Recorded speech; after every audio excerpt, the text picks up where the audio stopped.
Hello, I'm Anand Naidu in Washington. The main story is brought to you by Al Jazeera.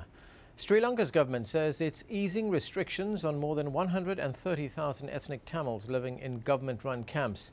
The military has held the refugees in camps against their will for 6 months. The group is the last of the remaining refugees from the end of the country's 25-year civil war with the Tamil Tiger rebels. Officials say the camps will close by January. At least 7 Palestinians have been injured after Israeli airplanes carried out airstrikes on the Gaza Strip early on Sunday. Palestinian sources have told Al Jazeera the first strike hit a metal workshop in the Al-Tufa district of Gaza City. An Israeli army spokesman said that target was a factory used to make weapons. In South Africa, around 2,000 Zimbabweans are taking refuge at a rugby stadium near Cape Town. They say they fear for their lives after being attacked by South Africans who accuse them of stealing their jobs.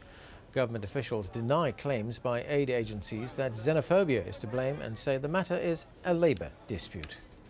In Afghanistan, there was a rocket attack on a luxury hotel in Kabul while the defence minister was inside.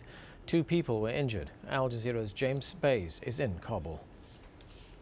I happened to be inside the 5-star Serena Hotel at the time of the explosion. I'm pretty certain I know what happened, although there are some conflicting reports, because I spoke to a Western security consultant who was trying to get into the hotel at the time of the attack. He said that he heard small arms fire and then a rocket-propelled grenade he saw being fired at one of the checkpoints outside the hotel, one of the police checkpoints.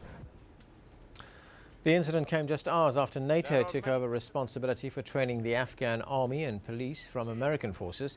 At that ceremony, Afghanistan's defense minister said his government would triple the number of Afghan troops to 240,000 soldiers.